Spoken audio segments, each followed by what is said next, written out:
నేను గత వీడియోలో కుజదోషం ఉన్నవారికి ఎలాంటి ప్రవర్తన ఉంటుంది, అలాగే కుజదోషాన్ని ఎలా గుర్తించాలి, కుజదోషానికి సంబంధించిన పూర్తి వివరణ ఇచ్చాను. ఒకవేళ ఆ వీడియో చూడకుండా ఈ వీడియో చూస్తున్నట్టయితే తప్పనిసరిగా ఒక్కసారి ఆ వీడియోని చూడండి. ఈ వీడియోలో కుజదోషం ఉన్నవారు ఎలాంటి జాగ్రత్తలు తీసుకోవాలి, అలాగే కుజదోషం తగ్గాలంటే ఎలాంటి జాగ్రత్తలను పాటించాలో వివరిస్తున్నాను. ఈ వీడియోని స్కిప్ చేయకుండా చివరి వరకు చూడండి. ఇది చాలా మీకు ఉపయోగపడుతుంది. అలాగే ఛానల్ని సబ్స్క్రైబ్ చేయకుండా మీరు చూస్తుంటే సబ్స్క్రైబ్ చేసి వీడియోని చూడండి. అలాగే ఈ వీడియోని తెలిసిన వారికి షేర్ చేయండి. ఈ వీడియోలో ఉన్న సమాచారం చాలా మందికి ఉపయోగపడుతుంది. అందుకొరకు మీకు తెలిసిన వారికి ఈ వీడియోని షేర్ చేయండి. ముందుగా కుజదోషం ఉన్నవారు కొన్ని జాగ్రత్తలు తీసుకోవాలి. ఒక జ్యోతిష్యునిగా ఇది నా సలహా. ఆ జాగ్రత్తలు ఏమిటంటే, కుజదోషం ఉన్నవారు వారి యొక్క ప్రవర్తన చాలా అగ్రెసివ్గా, చాలా దూకుడుగా ఉంటుంది. ఈ ప్రవర్తన వల్ల వారు విపరీతమైన నష్టాలకు గురవుతూ ఉంటారు. వారి యొక్క ప్రవర్తనను మార్చుకోవాలి, కోపాన్ని తగ్గించుకోవాలి, అలాగే ఆలోచనలో చేసే పనిలో నిదానాన్ని అలవాటు చేసుకోవాలి. కుజదోషం ఉన్నవారు ఎరుపు బట్టలను ధరించకూడదు. ఎరుపు రంగు వస్తువులకు కూడా దూరంగా ఉండాలి. కుజదోషం ఉన్నవారు మంగళవారం రోజు ఎలాంటి ముఖ్యమైన పనులను పెట్టుకోకూడదు. ఒప్పందాలను కూడా చేసుకోకూడదు. కుజదోషం ఉన్నవారు ముఖ్యంగా ఆరోగ్య నియమాలను పాటించాలి. వీళ్లకు మధ్య వయస్సు దాటిన తర్వాత, అంటే దాదాపు 45 సంవత్సరాల తర్వాత రక్త సంబంధమైన వ్యాధులు వచ్చే అవకాశం ఉంది. కాబట్టి చిన్నప్పటి నుంచి యోగా అలవాటు చేసుకోవడము, ఆరోగ్య నియమాలు పాటించడం చేసుకోవాలి. కుజదోషం ఉన్నవారు భాగస్వామ్య వ్యాపారాలకు పనికిరారు. స్నేహితులతో కలిసి చేసే ఏ వ్యాపారంలో అయినా వీళ్ళు నష్టాన్ని చవిచూసే అవకాశం ఎక్కువగా ఉంది. కాబట్టి భాగస్వామ్య వ్యాపారాలు పనికిరావు. అలాగే జాతకంలో కుజుడు బలహీనంగా ఉండి దోషాన్ని కలిగి ఉంటే అలాంటి జాతకులు చాలా మంది ఎవరితో కలవకుండా, వాళ్ళ మనసులోని ఆలోచనలు వేరే వాళ్ళకు చెప్పకుండా వాళ్ళు ఒంటరిగా బతుకుతూ ఉంటారు. వీళ్ళు సంతోషం, బాధ ఎవరికి చెప్పుకోరు. వాళ్ళొక్కరే వాళ్ళంతకు వాళ్ళే ఉంటారు. ఇలాంటి ప్రవర్తన మీ జాతకంలో ఉండి మీలో ఉంటే మార్చుకోవాలి. తరచూ బయటికి వెళ్తూ ఉండాలి. ఇష్టం లేకపోయినా ఫంక్షన్లకు వెళ్తూ ఉండాలి. అవతలి వారు మనకు పలకరించకపోయినా మనమే ముందు వాళ్ళని పలకరించాలి. ఈ ప్రవర్తన చాలా మేలు చేస్తుంది. భూమి కారకుడు కూడా కుజుడే. కాబట్టి కుజదోషం ఉన్నవారు భూములు కొనేటప్పుడు, అమ్మేటప్పుడు చాలా జాగ్రత్తలు పాటించాలి. స్థిరాస్తి వ్యవహారాలలో నష్టం వచ్చే అవకాశం ఎక్కువగా ఉంది.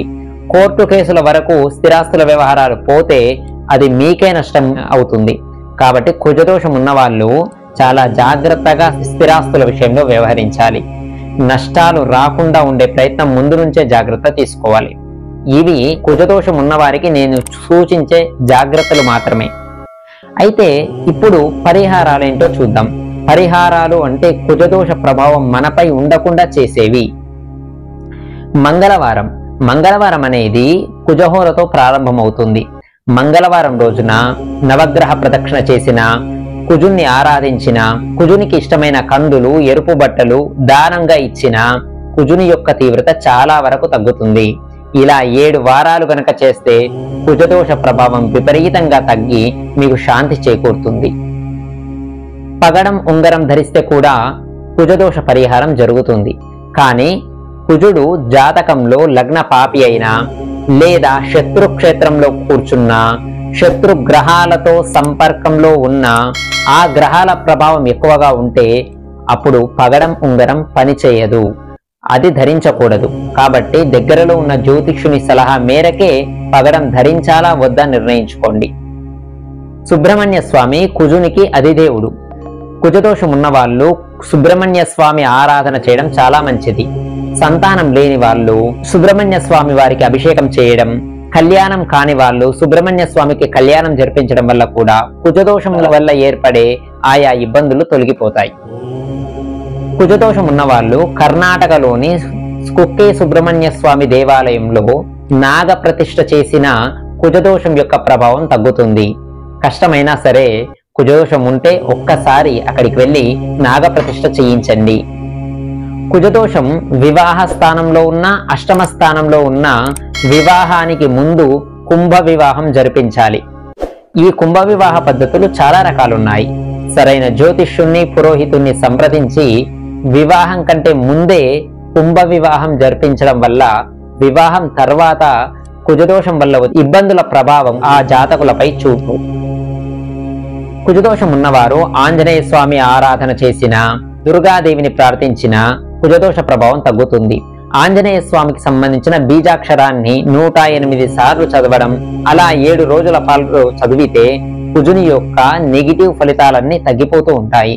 అలాగే జాతకునికి కుజుని యొక్క పాజిటివ్ శక్తి కూడా ప్రసరిస్తుంది. అలాగే దుర్గా సూక్తాన్ని పఠించిన ఆ వ్యక్తిపై కుజదోష యొక్క ప్రభావం తగ్గుతుంది. కుజదోషం ఉన్న స్త్రీలు కళ్యాణం కాకుండా ఇబ్బంది పడుతూ ఉంటే కాత్యాయని వ్రతాన్ని చేస్తే, అది 7 వారాల పాటు చేయాలి. కాత్యాయని వ్రతం చేస్తే తొందరగా వివాహం అయ్యే అవకాశం ఉంది. అలాగే మంగళవారానికి కుజుడు అధిపతి కాబట్టి మంగళవార నియమాలను ఎవరైతే పాటిస్తారో, అంటే ఉపవాసం ఉండడం, మౌన వ్రతం పాటించడం లాంటివి చేస్తే కుజదోష ప్రభావం చాలా వరకు తగ్గుతుంది. కుజదోషం ఉన్నవారు మంగళవారం రోజు పేదవారికి వస్త్రదానం చేయడం, చిన్న పిల్లలకు మిఠాయిలు పంచడం చేసిన కుజదోషం యొక్క ప్రభావం క్రమక్రమంగా తగ్గుతుంది. ఇక అన్నిటికంటే ముఖ్యమైనది, చాలా ఫలితాన్ని ఇచ్చేది జపశాంతి. బ్రాహ్మణుల చేత కుజగ్రహానికి తర్పణ, హోమ సహిత జపశాంతి చేయిస్తే ఆ యొక్క కుజదోష ప్రభావం పూర్తిగా తగ్గిపోతుంది. ఆ బ్రాహ్మణులకు జపశాంతి అనంతరం నవధాన్యాలు, కందులు, ఎరుపు వస్త్రములను దానంగా ఇవ్వాలి. ఇలా చేస్తే కుజుని యొక్క ప్రభావం చాలా వరకు తగ్గుతుంది. కేవలం కుజగ్రహానికే జపం కాకుండా కుజుడు ఉన్న స్థానాధిపతికి స్థితి, యుతి, వీక్షణలతో కుజునిపై ప్రభావం చూపే గ్రహాలకు కూడా జపశాంతి చేయించడం చాలా మంచిది. ఇప్పుడు నేను చెప్పిన నియమాలు, పరిహారాలన్నీ కూడా అద్భుతమైన ఫలితాలను ఇస్తాయి. కుజదోషం ఉంటే భయపడాల్సిన అవసరం లేదు. కుజదోషం ఉన్న వారందరికీ ఒకే రీతిన ఫలితాలు ఉండవు. మీరు మరొక వీడియోలో జాతకరీత్యా కుజదోషం ఉన్నా కొందరిపై ప్రభావం ఉండదు, ఎలాంటి వారికి అలా ప్రభావం ఉండదు అనే విషయాన్ని కొత్త వీడియోతో మీ ముందుకు వస్తాను. ఛానల్ని సబ్స్క్రైబ్ చేయగలరని మనవి. అలాగే ఈ వీడియోని తెలిసిన వారికి షేర్ చేయండి. నమస్కారం.